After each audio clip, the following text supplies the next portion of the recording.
In a peaceful and happy, disgusting village, a carriage travels along the cobblestone streets. Inside, a greasy husband named Kang Naru feels a deep sense of unease and asks his baddie wife, Ashley, if she finds the ride frustrating. Hoping to salvage their relationship, he suggests that they step out of the carriage to talk for a moment, but Ashley calmly asks what they would even discuss. Naru nervously brings up the topic of their upcoming divorce, wondering aloud if they simply failed to communicate enough during their marriage. Ashley, however, gently shuts down the conversation, stating that they have already made a firm and final decision.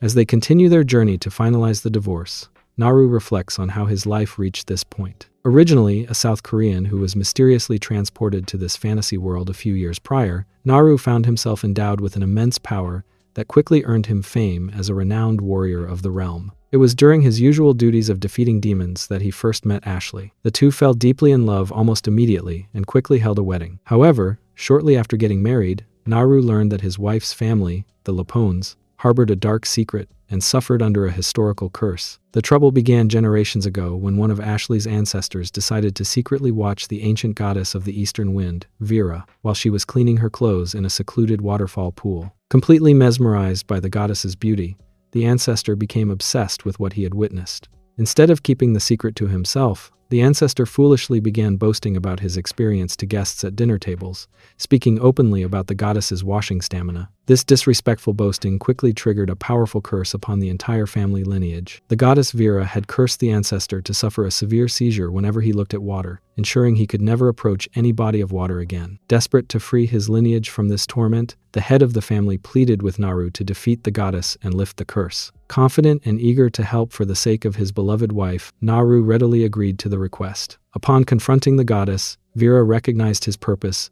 and proposed a bet instead of a straight battle. The terms of the wager required Naru to live a life at absolute rock bottom without ever revealing the agreement to anyone. To set the bet in motion, Vera stripped Naru of his warrior strength, leaving him powerless on the battlefield, where he was subsequently gravely injured. Returning home as a broken and defeated soldier, Naru faced public mockery, and a deeply ashamed Ashley eventually handed him divorce papers. Though Naru felt a quiet resentment, he was bound by the bet and could not explain the truth. Back in the present, as the carriage arrives at their destination, Ashley coldly tells Naru to get off by himself and warns him never to expect her help again. As Naru slowly exits using a crutch, he wonders if she would still love him if she knew his downfall was entirely for her sake. Soon after, the court officially nullifies the marriage under the name of God. Walking away with a heavy limp, Naru resolves not to look back with regret. He decides to hide out at the Thunderfield Guildhouse to avoid the impending gossip. 2 weeks later, while resting in bed and reading, Naru is interrupted by a sudden knock on his door. Annoyed because he had asked the guildmaster for a month of complete privacy, Naru sets his book aside and opens the door to find the queen's aide. The well-dressed man tips his hat, confirming Naru's identity before asking if his legendary strength has finally returned, explaining that Her Majesty is anxiously waiting for his comeback. Naru apologizes to the queen's aide, explaining that his power has still not returned. Ever since his divorce, the royal palace has continuously sent messengers to his door,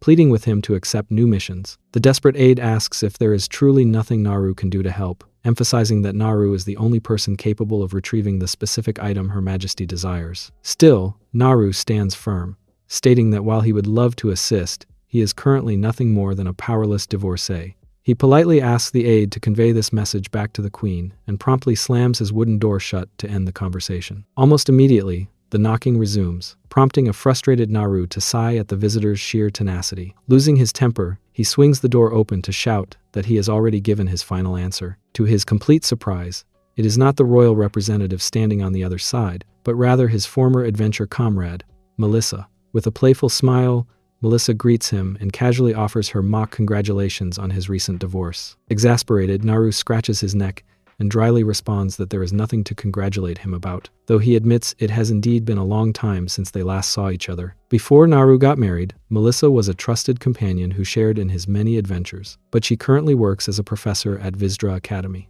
Observing his disheveled state, Melissa cheerfully teases him, asking if he is living a bit too much like an invalid. She laughingly remarks that divorce is really no big deal, sharing that she is also a divorcee, and wonders why he is letting it keep him so slumped. To break him out of his funk, she enthusiastically slaps him on the back, sending a jolt of pain through Naru and leaving him wincing with a sore spot. Upon closer inspection, Melissa is genuinely startled by how thin and frail Naru has become and expresses deep concern for his physical state. Trying to move past the topic, Naru shifts the focus by asking how she even managed to discover his hiding place. Melissa explains that she immediately went to the guildmaster for answers upon hearing the rumors, before gently asking if he is truly doing okay. Naru reassures her that there is no need to worry so much. Sensing that a change of scenery is exactly what he needs, Melissa brightly proposes that they go out to grab some drinks to lift his spirits, happily declaring that the entire tab will be on her. Although Melissa had invited him out for a drink, Naru is somewhat surprised to find himself brought directly to her home. As they settle into the cozy room warmed by a blazing fireplace, Melissa welcomingly invites him to make himself at home. Naru clarifies that while he is not feeling uncomfortable, he is still curious about why she chose her house instead of a tavern. Melissa casually replies that she simply has some excellent alcohol stocked up at home. This explanation makes Naru wonder if she is being deeply considerate of him, knowing he might feel self-conscious or bothered by other people's stares in public after his recent divorce. Melissa generously pours the drinks and proposes a toast to celebrate Naru's new single life. As Naru downs his drink, he ponders whether his warm feelings are due to his recent complete isolation from social contact, or if the alcohol is simply taking effect. Regardless of the reason, he finds immense comfort in catching up with his long-lost comrade, and the two lose themselves in endless conversation as the night grows quiet outside. Feeling slightly flushed from the alcohol, Naru brings up the past, asking Melissa if she remembers the time he saved her. Melissa smiles warmly, replying that she could never forget, noting that she would not even be alive today if not for his timely intervention. However, the light-hearted mood takes a sudden turn as Melissa hesitates, blushing deeply. She nervously wonders aloud what would have happened if she had confessed her feelings to him back then, questioning if he would have accepted her. Naru is completely caught off guard by her sudden revelation, nervously scratching his neck and laughing. He responds that the idea of them becoming a couple seems impossible, pointing out that their fellow comrades would have teased them relentlessly. Melissa plays it off with a gentle laugh, agreeing that they were indeed practically like blood-related siblings back in those days. Her hands and feet fidget slightly as she adds that since they always joked around with each other, it would have been highly unlikely for genuine feelings to develop between them. She continues to laugh, assuring him that she was merely speaking hypothetically, yet, as she holds her drink, a fleeting look of bittersweet melancholy passes over her face. Realizing that the conversation has taken a slightly awkward turn, Melissa suggests that they move past the weird mood and simply focus on drinking more. As the night progresses, empty wine bottles begin to pile up and roll across the floor. Naru, now heavily intoxicated and red-faced, slurs his words while asking if the alcohol is already gone, urging her to hurry up and pour more. Leaning lazily on her arm with a sleepy grin, Melissa suddenly steers the conversation toward a very sussy topic, asking Naru how things were between him and his former wife in gym workouts. Naru immediately deflects the intrusive query, asking why she is even curious about such matters, and turning the question back on her to ask about her own past experiences. Melissa confidently declares that she always did an exceptionally good job in her 1v1 gaming match relationships. Hearing this, a drunken Naru scoffs and mockingly mutters that a tomboy like her could never have been that skilled. This playful insult immediately strikes a nerve with Melissa, who glares at him with sudden irritation and demands to know what he just said. Declaring that she has been going way too easy on him and can no longer hold training urges back, Melissa determinedly wears her jacket, preparing to initiate a wholesome, sparring practice with him right there. After finishing their long night of close combat fighting, the house falls perfectly quiet as morning approaches. Naru lies awake in the gym pit, resting next to a sleeping Melissa. He finds himself reflecting deeply on his new path, wondering if he will be able to perform well as an assistant academy professor given his currently weakened physical state. His anxiety triggers painful memories of how his former family treated him after his downfall. He vividly remembers Ashley coldly telling him to disappear after seeing him in such a defeated state, and other family members sneeringly accusing him of being a scammer who had no right to marry into their family. They had even told him that his poor skills were pathetic, warning him never to try to help others again. Gritting his teeth in frustration at these memories, Naru turns his gaze toward Melissa, who is sleeping peacefully. Looking at her, Naru is deeply moved by the realization that there is still someone who truly trusts and supports him. Despite his current limitations, he makes a firm promise to himself that he will rise again and get back on his feet. As morning sunlight fills the room, Melissa helps Naru wear a jacket, carefully adjusting his necktie. She cheerfully remarks that the neat attire makes him look like a proper professor. Feeling a bit embarrassed but deeply grateful, Naru thanks her for her unwavering support. Melissa brushes off his gratitude, insisting that such a small favor is absolutely nothing. She announces that he is all set and asks if they should head out. Naru agrees, confirming that they should head to the academy. Although everyone deemed him completely useless after his abilities vanished, Naru gazes determinedly at the grand gates of Visdra Academy, ready to start his new life. As Naru takes his first steps through the academy's massive stone archway, his mind is filled with quiet determination. Standing before this new beginning, he resolves to prove his worth once again, relying entirely on his own relentless persistence and hard work to forge a successful path forward. Inside a dimly lit dungeon chamber, a highly skilled warrior named Logan successfully retrieves a mysterious pink bottle, noting that he has finally found the ancient artisan's pheromone perfume. As a hero praised worldwide for his outstanding abilities, Logan sheathes his sword over the remains of a defeated beast and commands his subordinates to prepare for their return, a directive they eagerly follow. Despite his formidable reputation, Logan has always functioned as the second in command, continuously seeking any opportunity to gain the Queen's personal recognition during Naru's ongoing absence. Returning to the castle of the Rizzes kingdom, Logan marches confidently through the grand sunlit corridors of the palace. Upon reaching the ornate doors of the inner chambers, he is greeted with a polite bow by a middle-aged maid named Marie, a countess who directly serves the Queen as her closest confidant. Logan offers a smug smile and presents his hard-earned prize, carefully pulling back the protective cloth to reveal the glistening bottle of perfume. Marie gasps in awe, recognizing it immediately as the rare treasure the Queen has been desperately searching for, and promises to deliver it to Her Majesty right away. Seizing the opportunity, a slightly anxious Logan asks Marie how many times the Queen has mentioned his name over the past week. For a knight of the realm, there is no greater honor than having their name praised by the sovereign, as frequent mentions symbolize being the country's ultimate hero. Marie pauses to calculate, recalling that Aquinas was mentioned 4 times and George was mentioned 6 times, while Naru was mentioned a staggering 10 times. Realizing his name has not yet been brought up, Logan listens in dismay as Marie clarifies that the Queen only mentioned him twice, specifically asking if he had taken charge of the request and how long he would take to resolve it. Crestfallen by this news, Logan can only ask in disappointment if his name was truly only mentioned twice. Deeply disappointed, Logan asks Marie if he really didn't receive any compliments from the Queen at all. Marie calmly responds that everyone in the kingdom desires Her Majesty's attention, advising him to simply hope his name comes up more frequently in the following week. This placating advice only infuriates Logan further, and he angrily demands to know how he could possibly calm down under these circumstances. He is incensed by the realization that he is seemingly ranked lower in the Queen's mind than Naru, whom he bitterly refers to as a cripple since his defeat 2 years ago. Hearing his loud and disrespectful outburst, Marie looks at him sternly and quickly warns him to watch his words carefully, reminding him that they are still within the palace grounds. Logan scratches his head in frustration, arguing that because he successfully retrieved the ancient perfume, his name absolutely deserved to be mentioned with much more honor. Marie sighs and, conceding to his persistence, gestures toward the heavy double doors, proposing that they go see the Queen directly. Logan is caught off guard by the sudden opportunity, but as the grand doors creak open, he quickly composes himself, resolving to seize the moment without hesitation. Walking into the magnificent throne room, Logan smiles confidently and bows, introducing himself to the sovereign. It is highly unusual for a knight to visit the Queen alone,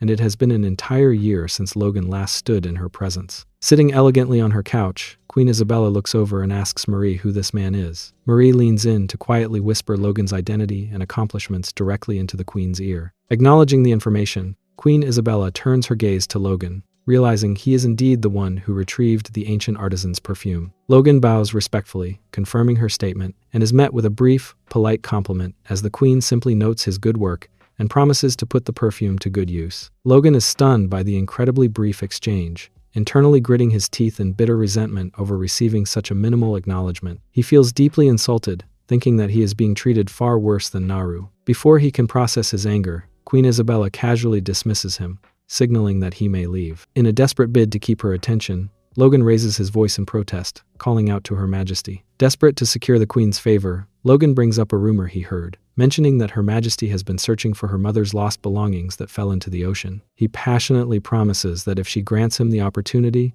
he will gladly retrieve them, even if it costs him his life. Queen Isabella looks back with mild curiosity, prompting Logan to quickly request a timeline of just 1 month to complete the task. Finding the proposal acceptable, the Queen agrees, promising to reward him generously if he succeeds, and tells him she looks forward to his return. Logan bows deeply in obedience, leaving the chamber with a malicious smirk, confident that this mission will secure her ultimate trust, while Naru remains out of the picture. 1 month later, Back at the palace, Marie delivers the grim news of Logan's death to Queen Isabella. The queen remains entirely unfazed by the tragedy, dryly remarking that he must not have been very skilled after all, before immediately asking if Naru has arrived yet. Marie bows politely, informing her that Naru sent word explaining it would be a bit difficult for him to visit at this time. Meanwhile, back at the academy grounds, Melissa guides Naru through the courtyard, pointing out that she has a meeting to attend in one direction, while the dean's office lies in the opposite direction. Feeling deeply grateful for her constant support, Naru thanks Melissa for all of her help. Melissa warmly dismisses his gratitude, assuring him that it is no trouble at all. Although she playfully admits that she really wants to give him a hug right now, she makes sure he is comfortable heading to his destination alone. Naru smiles and scratches his neck, reassuring her that he is not a child and that she has absolutely nothing to worry about. With a bright smile, Melissa waves goodbye, promising to see him later as she heads off to her meeting. Naru waves back at Melissa with a cheerful smile, calling out for her not to be late. Reflecting on how much vital help he has received from her lately, Naru pumps his fist in quiet determination, resolving to work as hard as he possibly can in his new role. However, as Naru slowly turns and limps away, he is closely observed by a purple-haired student standing nearby. Crossing her arms with a cold and skeptical expression, she lets out a deep sigh of disappointment. Watching his uneven steps, she finds it highly difficult to believe that this fragile, injured man is truly the legendary figure who was once praised as the realm's greatest hero. Back in the majestic setting of Vera's hall, an hourglass slowly drains its last grains of sand. Observing the successful completion of their wager, the goddess Vera praises Naru's resilience, admitting she initially expected him to give up quickly, but he managed to endure the grueling pain until the very end. True to her word, she happily declares that she will lift the curse plaguing the Lafone family and fully restore his legendary warrior powers. Sometime later, Naru is limping through the sunlit grounds of the academy when he suddenly experiences a strange sensation, wondering why his ears feel so itchy.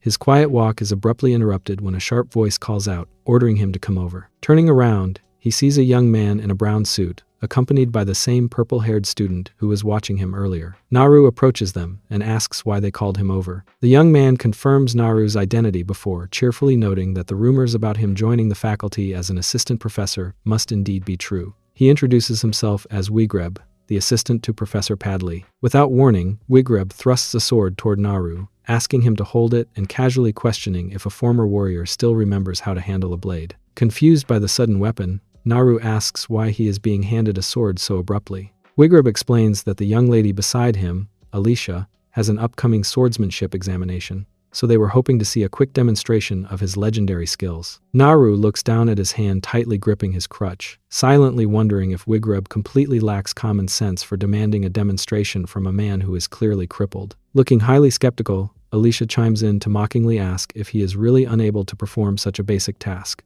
questioning his past status as a hero. Keeping his composure, Naru politely declines, explaining that performing a sword demonstration would be quite difficult for him right now, due to the injured state of his leg. Hearing his polite refusal, Alicia simply lets out an annoyed scoff. Showing complete disinterest in the crippled warrior, Alicia commands Wigreb to hand the sword over to Naru, flatly stating she has no desire to touch it herself. Wigreb tries to present the blade once more, letting out a disappointed sigh at Naru's refusal. Realizing that staying to argue with them will only leave him physically and mentally exhausted, Naru decides to disengage. He offers his sincere apologies, states that he will be taking his leave first, and offers a brief wave as he departs. Alicia watches his retreating figure with her arms tightly crossed, grumbling to herself that he is absolutely no fun. Sometime later, Naru sits inside the president's office, listening to the elderly head of Visdra Academy. The president goes on a lengthy monologue, explaining that the academy's name translates to the wisdom of the dragon, while boasting about the school's prestigious history and long-standing traditions. He expresses incredibly high expectations for Naru's new role, urging him to teach the students well by sharing his real-world warrior experiences. Privately, Naru is completely drained,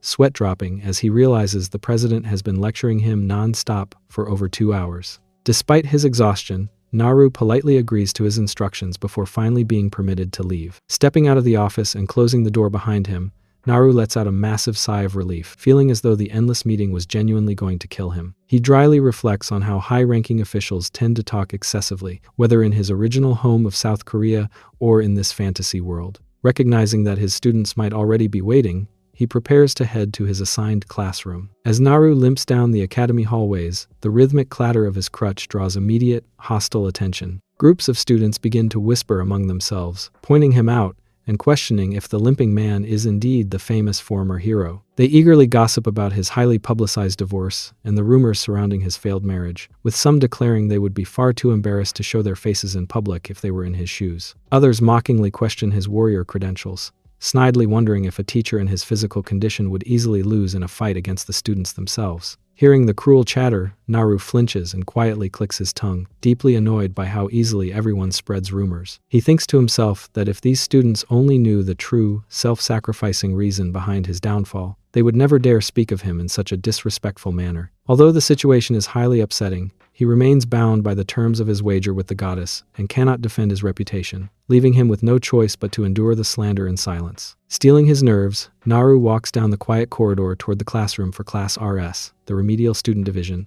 pausing just outside the door with his heart pounding in anticipation. Just outside the classroom door, Naru takes a moment to calm his mind, admitting to himself that he feels a bit nervous before finally stepping inside. As the heavy wooden door swings open, he politely introduces himself and greets the students waiting inside. He is met by 3 students, a white-haired girl covered in bandages named Lydia, a brown-haired girl named Hazley, and an energetic pink-haired girl named Angelina. Lydia is the first to offer a greeting, while Angelina eagerly calls out to him. Stepping forward with a bright smile, Angelina welcomes him to their class and presents him with a flower. Naru accepts the gift with quiet gratitude, feeling slightly flustered but deeply relieved. He reflects that, despite his initial worries, his new students do not seem to have bad personalities at all. To get the lesson started, Naru asks the group to take their seats, prompting Angelina to quickly return to her desk. Standing behind the podium, Naru formally introduces himself as Kang Naru, their new professor in charge for Class RS. He openly addresses his physical condition, explaining that his limp is the direct result of his battle against Vera. While Lydia watches him quietly,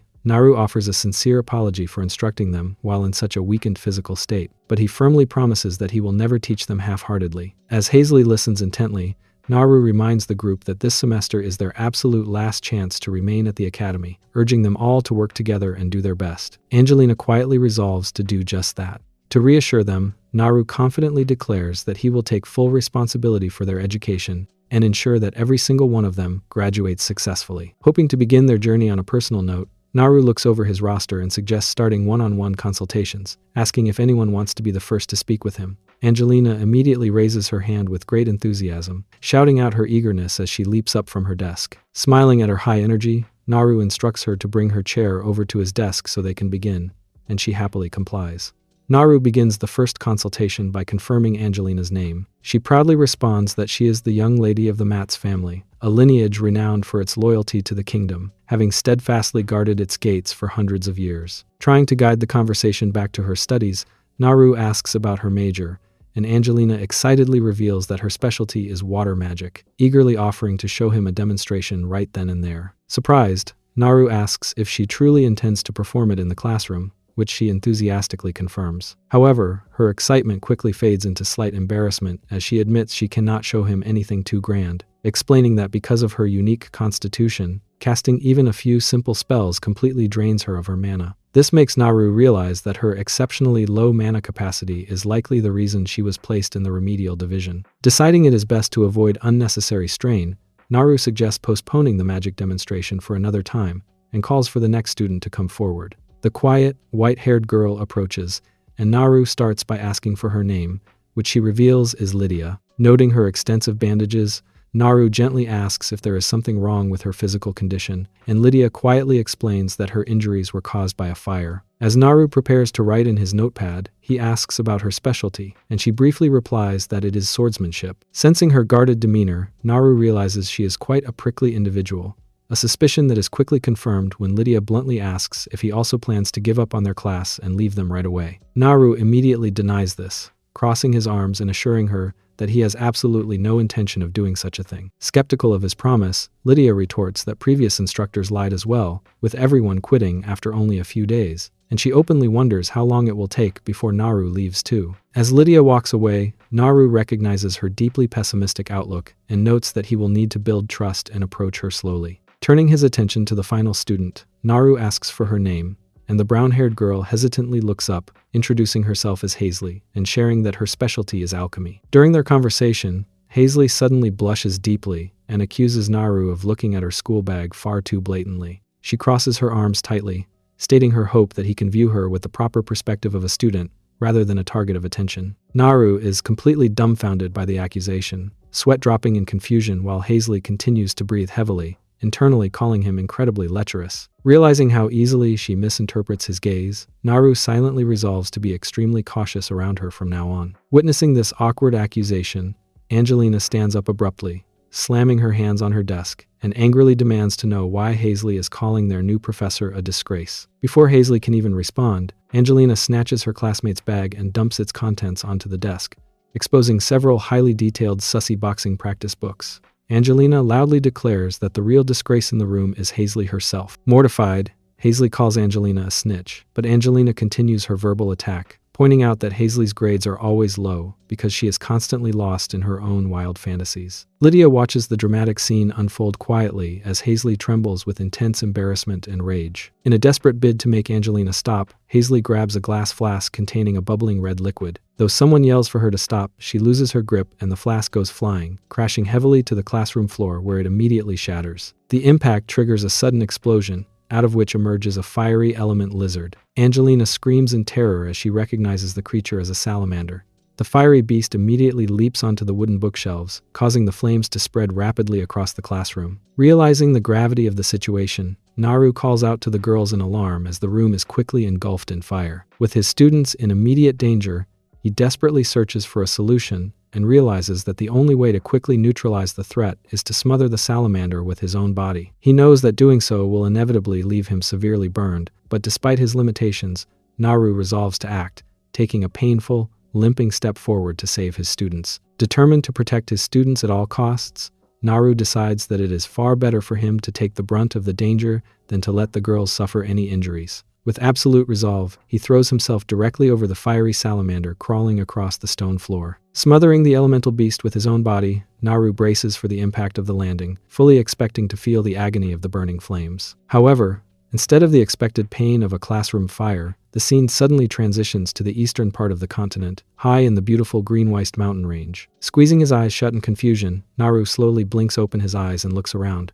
completely bewildered by what just happened. Rather than a burning room, he finds himself standing on a peaceful, sunlit, grassy hill, left wondering how he could have possibly arrived in such a serene and open place. Looking toward the crest of the hill, Naru notices a large tree where a beautiful, green-haired woman dressed in elegant white fabric is resting. Sensing his presence, the woman turns toward him and gasps in absolute shock. Staring directly at Naru with wide eyes, she calls out to him in complete disbelief, instantly recognizing his face. In their spiritual meeting, the goddess Vera formally admits her defeat, promising to release the curse plaguing the Lapone family and fully restore Naru's legendary strength as agreed. Desperate to return to reality, Naru urgently begs her to hurry, explaining that his students are in immediate danger. Amused by his frantic rushing, Vera warns him that reclaiming his powers might be a somewhat painful experience. Suddenly, Naru is hit by an intense, burning wave of heat, forcing him to summon every ounce of his willpower to endure the agonizing transition. He struggles through the burning sensation, panting heavily as he desperately tries to catch his breath. Once the process is complete,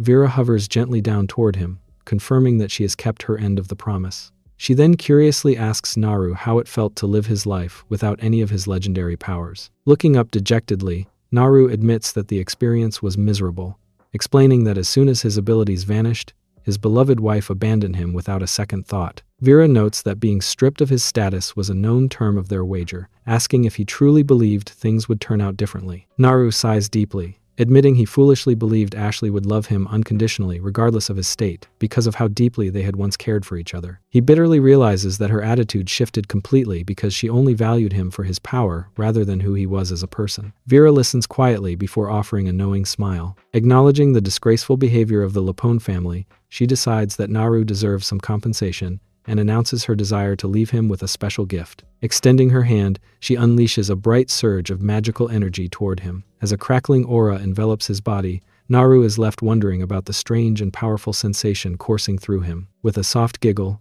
Vera happily reveals that she has just bestowed a special new power upon him. Before his departure from the spiritual realm, Naru asks Vera what specific power she is talking about, but the goddess floats upward and tells him she has no reason to reveal it, suggesting he find out for himself. With a playful farewell, she promises they will meet another time before vanishing into a blinding flash of light. As his consciousness begins to fade back to reality, Naru is left wondering what kind of new power she could have possibly given him. Suddenly, Naru's consciousness is pulled back to the burning classroom, where he is immediately surrounded by swirling ash and thick, heavy smoke. Nearby, Angelina is on her knees coughing, completely helpless as burning books and heavy debris begin to collapse from the shelves above. Shielding her head, she screams in pure terror as a flaming book drops directly toward her. Spotting the immediate danger, Naru leaps forward, calling out to his students as Angelina desperately cries out for help. Clenching his fist, Naru channels the glowing magical energy suddenly surging through his veins. He instantly casts his signature defense spell, Heaven's Aegis, manifesting a massive golden crest beneath his feet. The protective barrier expands just in time, allowing the falling burning debris to bounce harmlessly away while a terrified Angelina remains completely safe under its protection. Catching his breath, Naru stands amidst the settling dust, realizing with immense relief that his legendary powers have truly returned.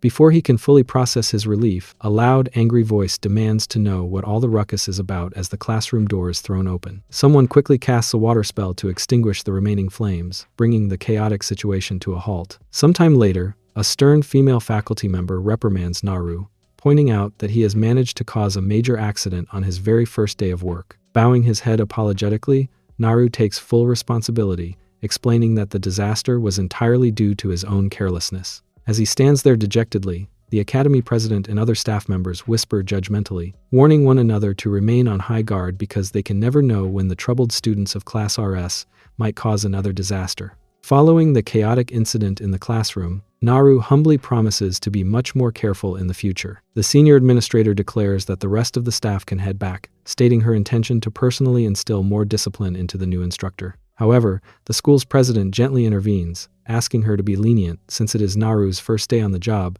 and urging her not to scold him too severely. Conceding to the president's request, the senior staff members decide to take their leave first, leaving Naru alone with the short-haired professor in her office. Once they are left alone, Naru turns to the short-haired professor and apologetically asks if he had spoken too harshly to her earlier. Blushing deeply in surprise, she quickly reassures him that she did not find his words harsh at all. Adjusting his tie, Naru shifts his focus back to the students, mentioning that he needs to go check on Hazley since she was likely the most startled by the entire ordeal. Disappointed by his decision, the short-haired professor looks up at him with pleading eyes, lamenting that she will have to eat dinner all by herself and begging him to stay. Naru gently declines, offering his sincere apologies and explaining that he absolutely must go. This refusal prompts her to cross her arms and pout in pure childish frustration. Finally giving in to his stubbornness, she sighs in resignation. However, as Naru prepares to step out, she suddenly begins to adjust her jacket, showing a sparring trick. Watching his retreating figure, she complains aloud, asking if he is truly going to abandon her new trick. Following another intense encounter, Naru hesitantly asks Melissa if she noticed anything different during their close combat battle compared to their previous encounter. Touching her chin thoughtfully, Melissa blushes and responds that the session felt just as good as last time. She then requests Naru to fetch some tissues for post-workout sweat cleanup, a task that Naru readily agrees to perform. While grabbing the tissues, Naru quietly reflects on his encounter with the goddess Vera, recalling her promise of a special gift and wondering what kind of hidden power he might have actually received. Returning to help Melissa wipe off the remaining sweats from their rigorous hand-to-hand combat practice, Naru is suddenly caught off guard. As he prepares to gently clean her bags, he stops in his tracks, completely stunned to find that all the bruises and muscle strain on her hand from their wholesome 1v1 gaming matches have completely vanished. Highly confused, Naru begins to piece everything together, recalling the goddess Vera's words about granting him a unique power. He suddenly experiences a major realization, understanding that this incredible, rapid recovery and healing ability must be the very gift the goddess bestowed upon him. Noticing Naru standing completely still in deep thought, Melissa curiously asks why he is just standing there. Gathering his thoughts,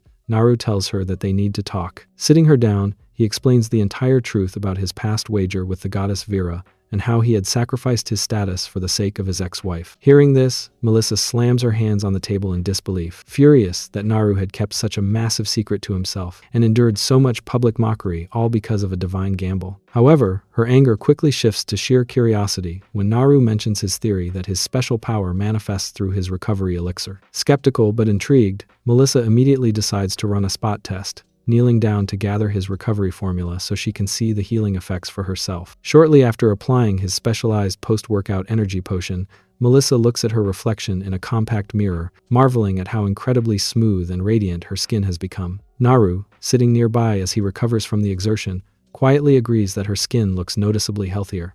Delighted by the results, Melissa happily declares that she should apply this training formula every single day, leaving Naru sweating in panic as he realizes he might not have enough of his healing elixir to support such a demanding daily training regimen. Meanwhile, far from the academy, gossip spreads through the grand halls of the Lapone family residence. Nobles whisper amongst themselves about the rumors of Naru securing a position as an assistant professor at Visdra Academy, mockingly predicting that the disgraced warrior will undoubtedly be fired in no time. Inside the sitting room, Naru's ex-wife, Ashley, elegantly sips her tea and comments on its pleasant taste, asking her sister-in-law, Serena Lapone, where she managed to acquire it. Serena replies that it is a rare blend called sham tea, which Naru had personally brought back from a far-off nation in the east.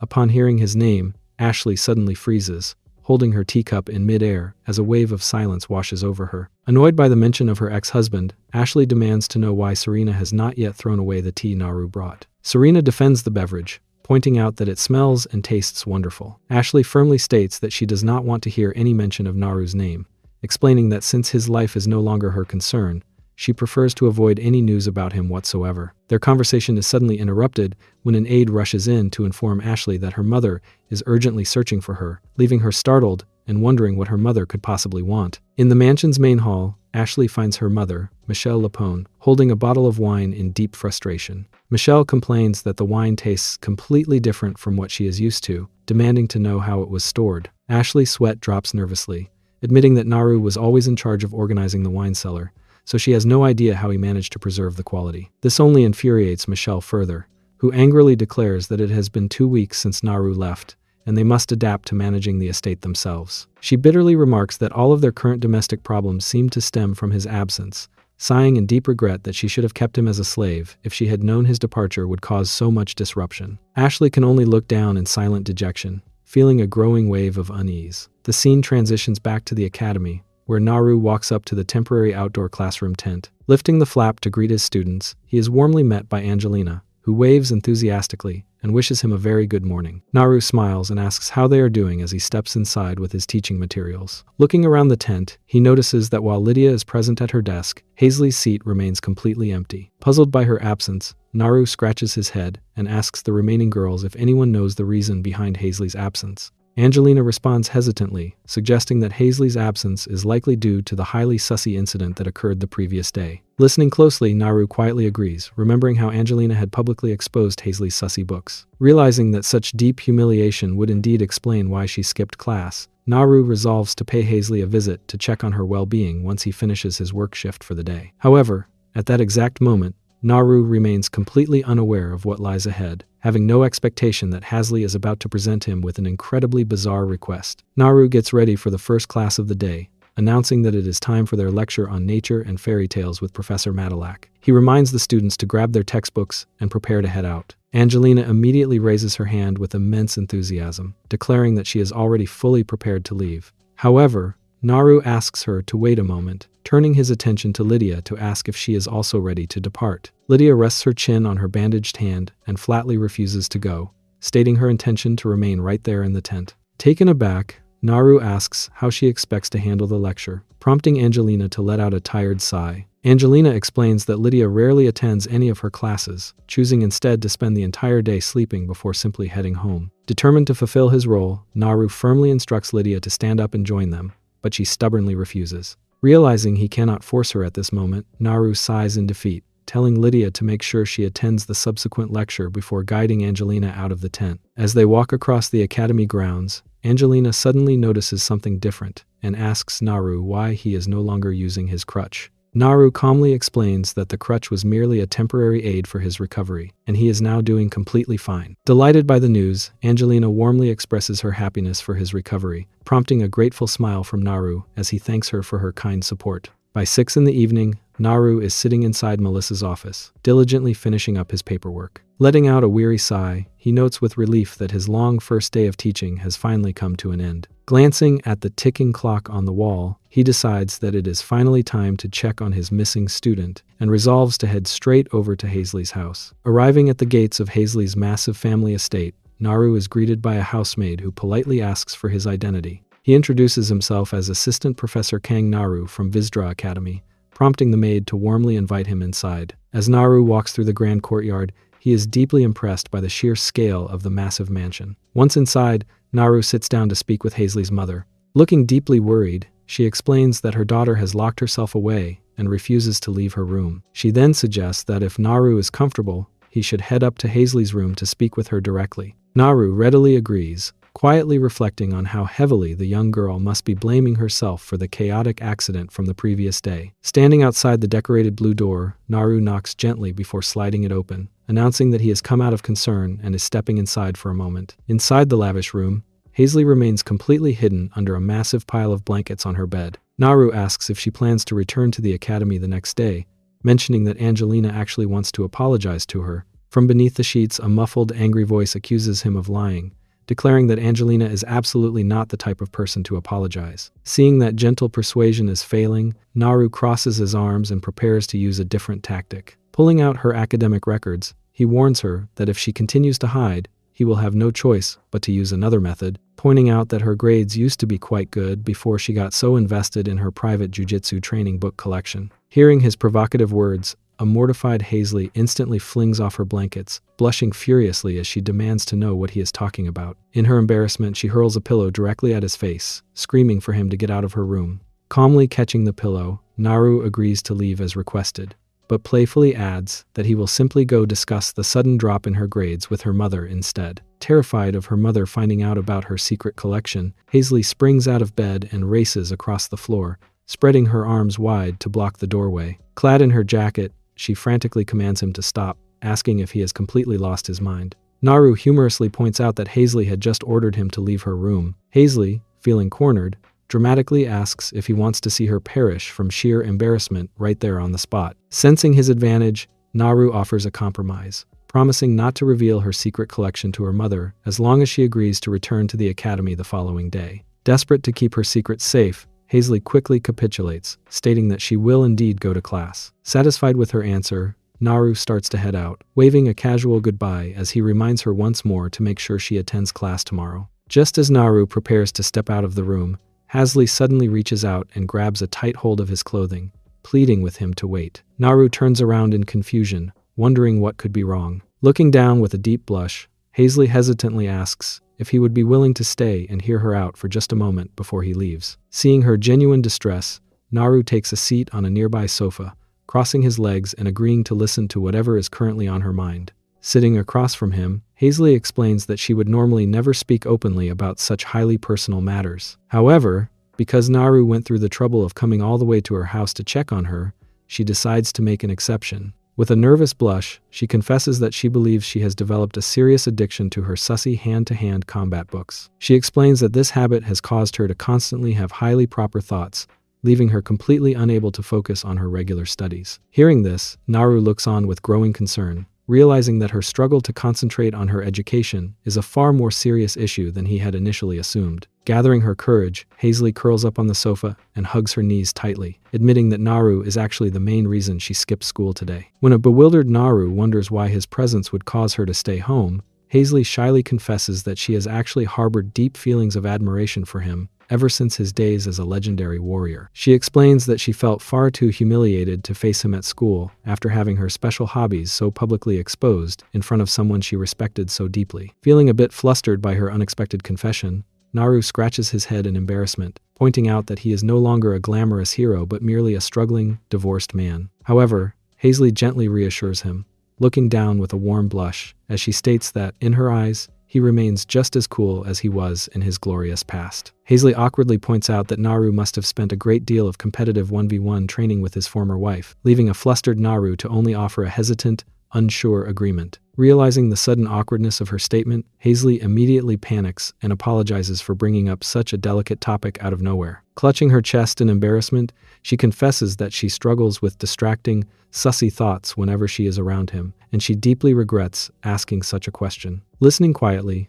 Naru reflects on her dilemma. He realizes that since she had the courage to open up to him about her struggles, he cannot simply brush her concerns aside. Holding his chin thoughtfully, he tells himself that there must be something he can do to help his student focus on her academy responsibilities once again. Before he can propose a solution, Hazley quietly calls out to her professor, blushing deeply as she sits on the couch. She hesitantly asks if he would be open to hearing about what she truly wants from him. Naru warmly encourages Hazley to go ahead and tell him what is on her mind. Hesitating slightly, Hazley blushes and takes a deep breath before asking if he would be willing to show her his blade. This highly unexpected request leaves Naru completely stunned and flustered, struggling to process what she just asked. Hazley explains that while she has read plenty about a warrior's bag items in her books, she has never actually seen it in person, leaving her incredibly curious to know what it looks like in real life. Naru immediately tries to shut down the idea, gently reminding her that she is his student, meaning such a demonstration is entirely out of the question. However, Hazley eagerly counter-argues,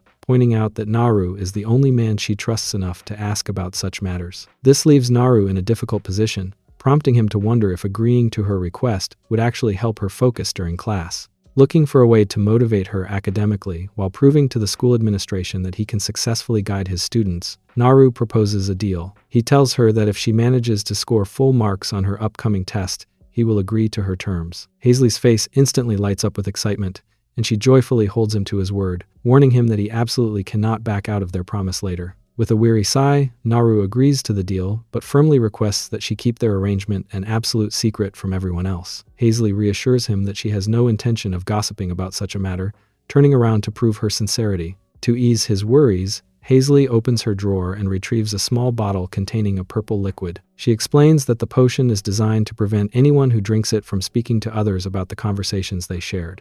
Recognizing the rare formula as Doabus secretum, Naru is deeply impressed and asks how she managed to obtain such a rare item. When Hazley proudly reveals that she brewed the difficult potion herself, Naru looks on with a mix of surprise and mild concern, wondering if she accidentally added any unusual ingredients to the mixture. Seeing Naru's hesitation, Hazley teasingly remarks that he seems to have very little faith in her abilities. Without wasting any time, she uncorks the bottle and eagerly chugs down the purple liquid, much to his astonishment. Stunned by her sudden action, Naru is left momentarily speechless before calling out in alarm, warning her not to consume an unknown potion so rapidly. Hazley simply wipes her mouth, showing a flushed expression, and confidently tells her professor that it is now his turn to drink. Though slightly apprehensive, Naru looks at the bottle and convinces himself that since she drank it safely, he should be fine to do the same. Holding out her hand, Hazley watches as Naru drinks the remaining liquid. Instantly, a massive, glowing magic crest activates on the floor beneath their feet, enveloping both of them in a brilliant mystical light. As the magical aura settles, Hazley notes with satisfaction that their agreement and conversation are now locked away as a secure, binding secret. Relieved that the spell was successful, Naru reminds Hazley that she must fulfill her end of the bargain by attending classes at the academy from now on. To his utter shock, Hazley immediately rejects the idea, casually stating that she has no intention of going to school. A flustered Naru quickly points out that she had just promised to focus on her studies. Hazley playfully defends her logic, clarifying that she only promised to get good grades on her exams, not that she would actually attend the lectures. She adds that it feels rather unfair for her to put in all the academic effort on her own, suggesting a competitive 1v1 fight with him instead. Looking highly flushed, she stands before him with a deeply infatuated expression. Letting out an exhausted sigh, Naru calls out her name in sheer exasperation. In a final attempt to negotiate, Hazley promises to actually show up at the academy tomorrow if he agrees to give her a quick demonstration right now, proposing that they participate in a friendly battle if she successfully earns full marks on her test. However, Naru firmly rejects her offer, flatly stating that such a plan is absolutely not going to work. Hazley firmly threatens to skip class tomorrow if Naru refuses to show her what she wants. Hoping to salvage the situation, Naru tries to negotiate, promising to consider her request only if she honors her commitment to show up at school first. However, Hazley remains stubborn, flatly refusing to attend class under those conditions, and sitting back down in defiance. Crossing his arms in frustration, Naru warns her that he cannot tolerate this behavior, but Hazley simply pleads with him, expressing how desperately she wants a quick demonstration. Realizing he cannot let his student push him around, Naru decides to take control of the situation, grabbing her arm, asking if this is enough to satisfy her curiosity. The sudden trick leaves a deeply blushing Hazley, completely flustered,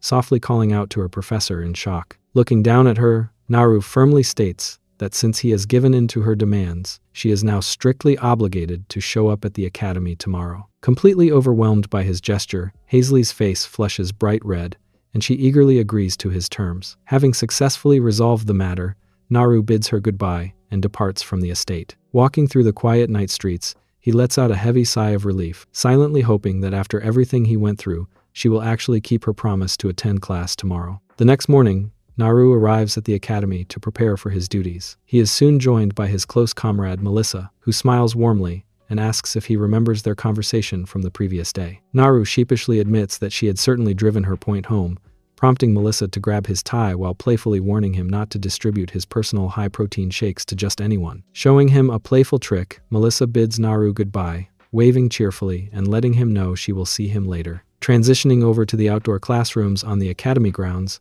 Naru begins his morning routine by opening his attendance book to call the roll. When he calls out Angelina's name, the enthusiastic girl immediately raises her hand with a bright smile, confirming her presence. He then calls out to Lydia, who remains characteristically quiet, acknowledging him with a silent nod. Finally, Naru calls for Hazley, who responds with an incredibly cheerful tone while playfully gesturing from her desk. Looking on with a sweat drop, Naru can only stare in disbelief at her sudden academic enthusiasm, quietly realizing that if she maintains this level of motivation, she might actually qualify for a sparring round by the end of the day. At the academy's outdoor training hall, Melissa gathers her students to announce that today's lesson will focus on practicing parrying techniques with their weapons. However, when she asks for a volunteer to go first, the entire group shrinks back in fear, leaving Melissa to wonder why no one is stepping forward. A terrified boy wearing glasses sweat drops, hesitantly asking if they will surely perish if they attempt to spar with her. Laughing off his concerns, Melissa playfully pulls the nervous student close, reassuring him that she intends to go easy on him and urging him to stop dawdling and face her. Trembling with anxiety, the boy reluctantly steps forward to prepare his defense. Armed with a large, decorated white shield, the student braces himself as Melissa draws her sword to demonstrate the lesson. She instructs the class to watch closely, explaining that parrying is an essential combat skill because it deflects attacks and successfully throws an opponent off balance. She warns the boy that she is about to unleash a wave of sword energy on the count of 3, which he must deflect using his shield. Shaking behind his heavy shield, the boy nervously confirms he is ready as Melissa takes a firm stance. Counting down, she braces herself to strike, while the terrified student tightly grips his defense as they reach the final count of 3. With a powerful swing of her blade, Melissa unleashes a brilliant crescent wave of blue energy across the training ground. The magical wave surges directly toward the student's shield, prompting Melissa to quickly instruct him to adjust his angle so he can safely bounce the energy away. However, before the instruction can be fully executed, a massive explosion echoes across the arena, sending a giant cloud of dust and debris flying into the sky. The smoke slowly clears to reveal the nervous student slumped against a heavily cracked wall, covered in dirt and soot. Staring at the massive impact from a distance, Melissa is left completely bewildered, wondering how such a catastrophic result occurred. She reflects on her own attack, realizing that she certainly had not intended to use enough power to completely knock over a student. She notes with surprise that her body has felt remarkably light since this morning, with her internal mana appearing to have suddenly increased by roughly 50%. While the other students rush over to help their bruised classmates stand up, Melissa remains lost in deep thought, trying to understand the source of her sudden power surge. She tells herself that she had not done anything unusual recently, apart from her intensive, late-night one-on-one match with Naru, which had concluded with a specialized post-workout formula. She wonders if her sudden massive boost in mana and strength is the direct result of Naru's highly potent special elixir, realizing that his specialized assets might do far more than simply rejuvenate her skin. Meanwhile, inside the temporary classroom tent, Naru closes his book and officially concludes the day's lecture. Because of the chaotic fire caused by the salamander incident the previous day, the school administration had sentenced Hazley to a week of community service as punishment. Naru instructs the class that Hazley will need to stay behind to fulfill her duties, thanking the students for their hard work. Angelina cheerfully wishes him well before departing. At her desk, Hazley wears a deeply sussy grin, waiting for the others to leave. As Naru stands near the exit peeking through the tent curtains, Hazley suddenly slips into the area with a sweet, affectionate greeting. A flustered Naru quickly backs away in alarm, nervously asking what she is doing and reminding her of the immediate danger of being seen by others. Clutching Naru's arm, Hazley teasingly asks if he remembers their special arrangement for today. A weary Naru confirms that he remembers, asking her to please release his arm. Hazley happily complies and lets go with a cheerful confirmation, leaving Naru to let out an exasperated sigh as he prepares to supervise her required community service. They travel to a village farm plot where a local resident warmly thanks Naru for their assistance. While Naru watches over the field, he notes that Hazley looks surprisingly excited to help, diligently digging the soil in her light athletic wear. Upon successfully completing her tasks, Hazley wipes the sweat from her forehead and cheerfully announces to her professor that she is completely finished. Naru commends her hard work and gently calls her over to his side. Hazley asks if they are heading straight back to the academy, but Naru observes how heavily she has been sweating and suggests that she go wash up first. When she wonders where she is supposed to go, Naru advises her to clean up at a nearby inn. Hazley is absolutely thrilled, celebrating the fact that this will be her very first time visiting an inn, and eagerly asks if her professor will be accompanying her. Naru awkwardly confirms that he will indeed be going as well. Hazley cheekily wonders if he has ever visited a gym with a female partner before, prompting Naru to ask if she ever thinks about anything other than training programs. He quickly explains that during his past life as an adventurer, he frequently had to stay at the local gym, warning her not to get any highly imaginative training ideas in her head. Hazley playfully agrees to behave, her heart fluttering with excitement as they arrive at a cozy, rustic village gym just as the evening sky begins to darken. Inside the gym's private quarters, the sound of running water echoes from the bath. Naru sits quietly on a wooden bench, wrapped in a simple jacket as he waits. Moments later, the door creaks open, and a warm, steamy mist fills the room as Hazley steps out, drying her hair with a small cloth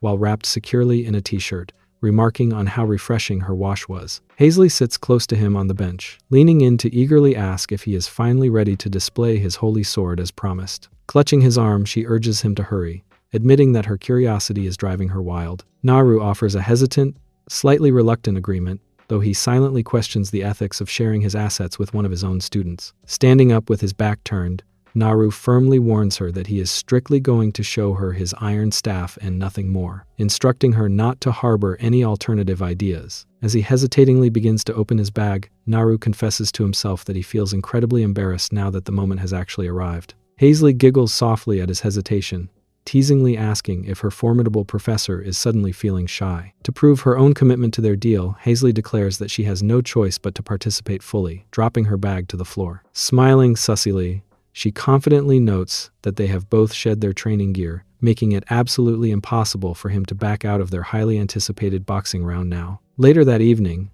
as night settles over the inn, Hazley steps outside only to find her legs shivering and trembling uncontrollably. Noticing her visible exhaustion, a concerned Naru gently asks if she is doing all right, to which Hazley weakly responds that her legs are shaking. Supporting her back to keep her steady, Naru asks if she will truly be capable of walking all the way back to her estate. Hazley weakly reassures him that she will be fine. Looking down with a regretful expression, Naru apologetically notes that their initial joint-friendly battle may have been a bit too rigorous for her very first time, quietly wishing he had held back his strength more. However, Hazley quickly reassures her professor, smiling warmly as she states that she thoroughly enjoyed their session and begs him not to worry. Relieved by her words, Naru chuckles softly, advising her to make sure she gets plenty of rest once she arrives home. Back inside her family's magnificent estate, the night grows late. Inside her room, Hazley sits diligently at her desk under a warm lamp, studying her textbooks with deep focus.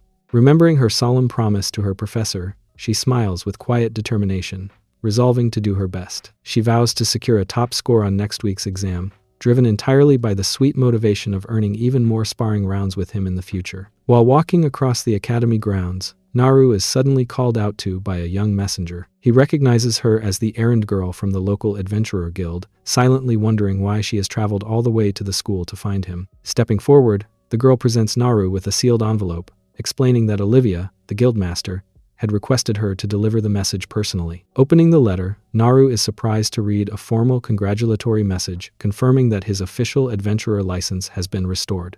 The errand girl adds that she was also instructed to request his presence at the guild house. Reflecting on his schedule, Naru realizes he has a bit of free time before the student's next exam begins, concluding that visiting the guild now would not cause any issues. Delighted by his compliance, the young messenger happily invites him to follow her. Together, they arrive at the grand estate of the Thunderfield Guild House. Stepping through the heavy doors, Naru looks around the entrance hall and asks about Olivia's current whereabouts. The messenger politely requests him to wait a moment while she goes to ask around, and Naru extends his thanks as she departs. Moments later, the rhythmic sound of footsteps approaches, and the guildmaster, Olivia, greets him with a welcoming smile. Expressing her delight at seeing him after such a long time, Olivia notes with amazement that the rumors about his recovery are indeed true, observing that he is no longer limping. Naru scratches his neck awkwardly, confirming her observation with a modest laugh. Pulling out a set of official documents, Olivia asks if he would be willing to accept a highly important mission requested by the queen. When a surprised Naru asks for details regarding the sovereign's request, Olivia explains that the mission involves locating the lost belongings of the queen's late mother, a request that had been made long ago. She gently encourages him to accept the task, pointing out that it is rather awkward for the guild to continuously turn down the crown's requests, and suggesting it would be a highly suitable first commission to mark his official return to active duty. Now that Naru has successfully regained his legendary strength, he reflects that taking on guild commissions once again would be a highly practical move. He readily agrees to the proposal, asking the guildmaster, Olivia, when he should officially begin. However, before he sets off to retrieve the target, Olivia points out that he must first secure the sea princess's skin armor. Naru is momentarily puzzled by the mention of this unique artifact, prompting Olivia to explain that since the late queen's belongings are resting at the bottom of the sea, he will need specialized gear alongside the assistance of a warp mage. She describes the legendary armor as an exceptional diving suit of unparalleled quality, originally crafted by an ancient prince from the body of a mermaid princess, which will allow its wearer to move and operate with complete efficiency deep underwater. She warns him that a horde of formidable undead warriors stands watch over the armor, advising him to exercise extreme caution during his pursuit. Naru thoughtfully considers this warning and acknowledges the danger, indicating that he understands the risks. Satisfied with their discussion, Olivia bids him a cheerful farewell, announcing her intention to deliver the update directly to the sovereign. The scene then shifts to the grand palace of the Relit's kingdom, where inside the luxurious chambers, Queen Isabella is relaxing on her couch. Her quiet rest is interrupted by her trusted confidant, Marie, who brings important news. As Isabella looks up with interest, Marie bows respectfully and delivers the highly anticipated update that the legendary hero Naru has fully recovered and officially accepted her royal request. The news completely catches Queen Isabella off guard, causing her to bolt upright in pure shock and inadvertently knock over her bowl of grapes. Eagerly asking if the report is truly genuine, she quickly notices her guards staring in astonishment and blushes deeply in embarrassment over her uncharacteristic outburst. Quickly clearing her throat to regain her composure, she asks if there is any other news to report. Marie politely confirms that there is, sharing a more serious development that palace intelligence units have recently detected highly suspicious movements from the Lapone family. Upon hearing the intelligence report, Queen Isabella processes the news about the Lapone family. She immediately realizes that this is the very family belonging to Naru's ex-wife Ashley. Wanting to ensure her own interests are protected, Isabella commands Marie to make absolutely certain that the Lapone family does not interfere with her royal request. Marie bows in understanding and promises to see to it as the night sky slowly takes over. Under a glowing full moon, a carriage arrives at the edge of a quiet lake. The head of the Lapone family, wearing a thick blindfold to protect himself from his water-induced seizures, stands on the shore accompanied by a loyal housemaid. She gently informs her lord that they have arrived directly in front of the lake, prompting him to instruct her to remove his blindfold. As she reaches up to wear his t-shirt, she hesitates for a moment and politely asks if she may ask him a question. When the lord prompts her to speak, the maid points out that this is already the third time they have traveled to this secluded spot, asking if there is a specific reason why he refuses to give up. The lord quietly responds that he has something he deeply believes in, though he firmly requests that she finish removing the blindfold first. The maid complies, allowing him to face the open water. As the blindfold comes off, he reflects on the long years he spent studying in a desperate bid to find a way to break his family's historical curse. Throughout his research, he eventually discovered that the goddess Vera has a fondness for gambling. When Naru had returned from his battle completely broken and weakened, the lord immediately deduced that the warrior's downfall was actually the result of a secret bet made with the goddess. Though he knew Naru was suffering immensely, the head of the family admitted to himself that lifting their ancestral curse was far too urgent to waste time worrying about the hero's personal pain. Looking out over the shimmering water, he He recalls how he felt when he recently heard the news of Naru's powers returning, which had filled him with absolute certainty that the high-stakes bet with Vera was finally resolved. Standing by the lake without experiencing any ill effects, tears of relief stream down his face. Overcome with gratitude, he opens his arms wide and rejoices, realizing that Naru had truly succeeded in lifting the ancient curse once and for all. Meanwhile, back inside the luxurious Lapone estate, Serena rushes into the sitting room in a state of high agitation. She loudly asks the others if they have already heard the shocking news from their father, specifically regarding his declaration that Naru was the one responsible for successfully lifting their family's curse. Her announcement is met by Naru's ex-wife, Ashley, who is elegantly sipping her tea. Ashley calmly admits that she has indeed heard the rumors, confessing that she previously dismissed Naru as a complete good-for-nothing, finding it incredibly hard to believe that he was actually capable of achieving such a monumental feat. However, as the weight of the realization settles in, Ashley is overcome with a sudden wave of anxiety, looking down in deep dejection as she realizes that they probably should have never gotten divorced. The family relative in the green dress grows increasingly anxious about their situation, wondering if they are bound to face serious trouble at this rate, and suggesting that they should simply find a way to make it seem as though the divorce never even occurred. However, Serena quickly shoots down this naive proposal. Crossing her arms in frustration, she scolds her relative for the foolish idea, pointing out that this is a major dilemma that absolutely cannot be resolved unless Naru himself consents to the arrangement. Hearing her sister-in-law's concerns, Ashley merely lets out a confident smirk, quietly questioning whether Naru's cooperation is actually necessary. Looking up from her teacup with a smug and relaxed expression, she questions why their family would ever need society's formal validation or approval. She dismisses the obstacles entirely, firmly believing that at the end of the day, it is nothing but money and power that truly govern and drive the world. A few hours later, in a high-end district of the city, a quiet meeting takes place inside a private room of a fancy restaurant. Seated around a dinner table are Ashley, her mother Michelle, and the influential high priest of the realm. Hoping to rectify their previous actions, Michelle bows her head humbly and assures the high priest that her daughter is deeply remorseful for what transpired. She earnestly begs him to show mercy just this once and grant leniency in his judgment of their situation. The high priest thoughtfully holds his glass of wine, noting that it is normally quite difficult to alter a formal decree that has already been officially enacted. Joining the plea, Ashley bows her head in apparent distress, tearfully apologizing for her past immaturity and begging for his forgiveness. The high priest looks on solemnly, reminding her that reversing such a decision is a highly delicate matter, as anything officially declared in the name of the gods is considered absolute and unchangeable, a fact she should have already been well aware of. However, his stern demeanor quickly shifts as he raises his glass, casually remarking that for a man of his high standing and authority, pulling off such a task is actually not difficult at all. With a knowing look, he promises to assist them just this once, noting that he is willing to help since he is receiving something highly valuable in return. Feeling a wave of immense relief, Ashley wipes away a tear and expresses her deep gratitude, claiming that she has spent a great deal of time reflecting on her actions throughout this entire ordeal. As they step outside the establishment into the cool night air, Michelle warmly thanks the high priest for his company over dinner. She dismisses the cost of the lavish meal as a minor gesture, smoothly mentioning that she also happens to have a substantial sum of money prepared as a donation to his temple, politely requesting that he accept the contribution. The high priest offers a polite chuckle, playfully claiming that he had not expected such a generous gesture, though Michelle insists that it is merely a proper offering for the gods and urges him to put the funds to good use. Preparing to depart, Michelle requests that the high priest take care of handling Naru's side of the matter. Stepping up into his carriage, the high priest reassures her, stating that he will personally head to the courthouse to officially withdraw the divorce proceedings. With the arrangement successfully secured, Ashley and her mother bow deeply in respect as the carriage begins to carry the high-ranking official away into the night.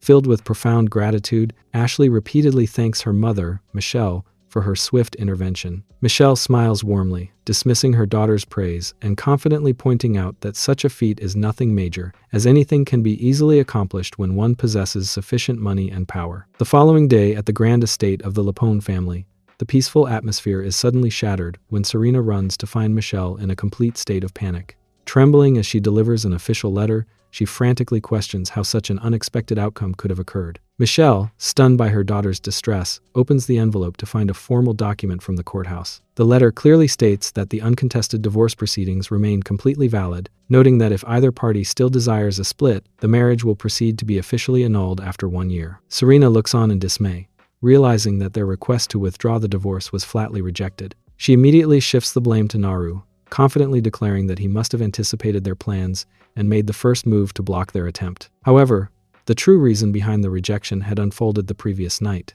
Immediately after finishing his lavish dinner with Ashley and Michelle, the high priest had set out to fulfill his promise of withdrawing the divorce proceedings. But as he walked through the grand temple halls, his attention was drawn to a rolled scroll left specifically for him on a marble pedestal. Opening the mysterious message, his eyes widened in sheer terror as he read the contents. The letter was a direct warning, stating that the queen herself was closely monitoring Sir Naru's divorce proceedings and was highly anticipating a wise and correct judgment from the church. The realization that Queen Isabella was personally involved left the high priest trembling violently with sweat dripping down his face, as he instantly understood that this was a royal matter far too dangerous for him to dare interfere with. Meanwhile, back at the busy city square, Naru prepares to embark on his mission. Thanks to the assistance of the guildmaster, a warp magician has been arranged to help him carry out the queen's critical request. Sitting quietly on a bench near the fountain, Naru spots a figure approaching and tentatively calls out to greet her. Before him stands a young woman in a deep purple dress and a large pointed witch hat, clutching a wooden staff. A label identifies her as the warp magician,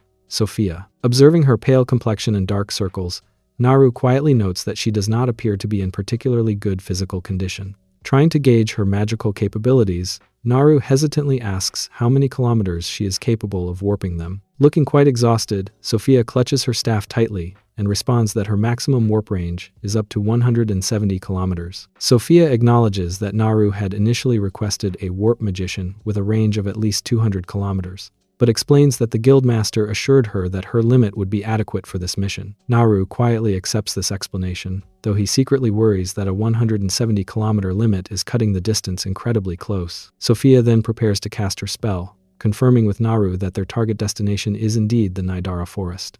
Once Naru verifies that this is correct, Sophia gets ready to channel her magic. Taking a deep breath to concentrate, Sophia tightly grips her wooden staff as a bright green aura begins to envelop her. Channeling her mana, she successfully opens a swirling vortex of green warp magic directly in front of them. With the gateway fully established, she turns to Naru to ask if they should proceed, and he quietly agrees, stepping forward alongside her into the magical portal. The scene transitions to the dense and misty depths of the Nidara forest, where tall, imposing trees stretch high into the sky.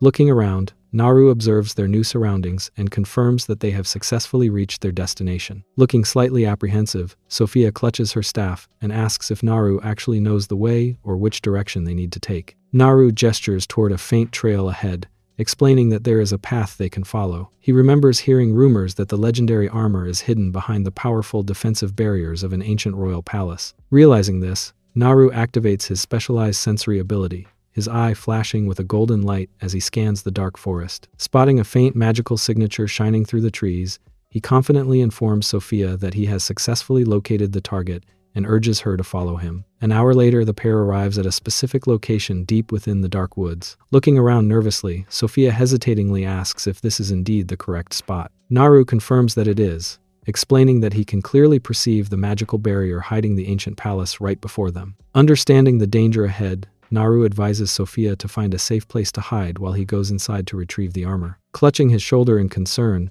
Sophia anxiously asks how long she will need to remain hidden. Naru looks back at her calmly, admitting that while he cannot give an exact time, he believes it should not take him very long to finish the task. Agreeing to the plan, Sophia decides to hide behind a nearby large boulder, requesting that Naru give her a whistle once he has successfully completed the task. Naru reassures her, promising to finish up and return as quickly as possible. Peeking out from behind her hiding spot, Sophia quietly agrees and watches him prepare to face the unknown dangers. Steeling his resolve, Naru begins to walk down the path leading into the heart of the barrier. However, as his boots step further past the threshold, a dark purple haze begins to rise from the ground, swirling around his feet. He suddenly stops in his tracks, intuitively sensing that a hostile presence is lurking nearby, just as a dark shadow descends upon him. Without warning, a massive glowing scythe sweeps through the air, wielded by a terrifying skeletal guardian cloaked in black with glowing purple eyes. Recognizing the threat, Naru swiftly channels his magical powers to summon his weapons. Invoking his Lancer-class abilities, a bright light manifests in his hands, conjuring a sharp sword and a long spear to face the undead protector. The skeletal guardian strikes with immense force, but Naru calmly blocks the heavy scythe with his sword. Stunned by the warrior's reflexes, the undead guardian expresses surprise that a human could successfully halt its attack. But before the skeleton can react, Naru takes the offensive, catching the Guardian completely off guard. With a swift and powerful swing, Naru unleashes a brilliant wave of blue energy. The devastating counterstrike lands directly on the skeletal Guardian, sending it crashing backward into a massive explosion of smoke and dust. As the rubble settles, the heavily damaged Guardian struggles to sit up, coughing through the haze and frantically demanding to know who he is. Resting his sword casually over his shoulder, Naru looks down at his defeated opponent, dryly questioning if the Guardian is truly asking about his identity. Looking down at his defeated opponent, Naru introduces himself simply and calmly as the warrior. Standing victorious over the defeated Guardian, Naru demands that the creature guide him directly to the chamber where the armor crafted from the mermaid princess is currently being kept. Trembling in absolute terror at the realization that he is facing the legendary warrior, the skeletal Guardian reluctantly agrees to his demands, realizing it stands no chance of resistance. Led deeper into the ancient palace ruins, Naru eventually reaches a hidden chamber, where a securely sealed treasure chest sits upon a stone pedestal, glowing with a soft blue light. Approaching the pedestal, Naru lifts the lid to find the legendary sea princess's skin armor shimmering brilliantly inside. Smiling with satisfaction, he carefully retrieves the glowing artifact, noting that his task is complete and all that remains is for him to safely exit the ruins. Meanwhile, back outside, Sophia remains crouched behind the large boulder. As time slowly ticks away, she begins to grow increasingly anxious, clutching her wooden staff tightly while worrying about when Naru will return. She nervously wonders if he has run into unexpected danger that is keeping him from making it back safely. Unable to bear the suspense any longer, Sophia decides to enter the dark palace ruins herself. Clinging to her staff as she steps into the gloomy stone corridors, she nervously questions whether Naru is actually inside this place or if she has accidentally wandered into the wrong location. Trembling with fear with every step, she admits to herself how terrified she is, constantly worrying that some hidden threat might jump out from the darkness, completely unaware that Naru is already walking up from the corridor behind her. Suddenly, Sophia bumps directly into Naru with a startled gasp. Surprised to see her inside the ruins,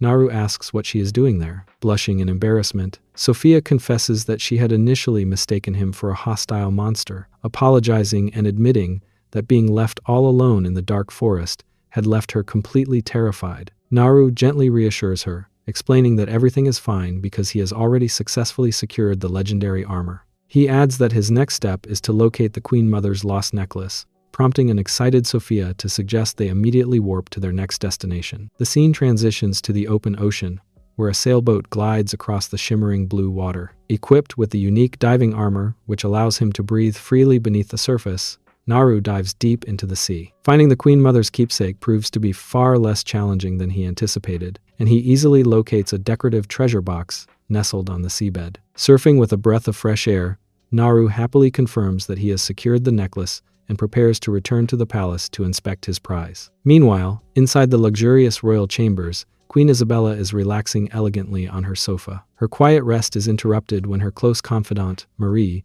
approaches to deliver a report. Permitted to speak, Marie announces that the warrior Naru has already returned after successfully completing the royal request. The update catches Queen Isabella completely off guard, causing her to sit up in absolute disbelief.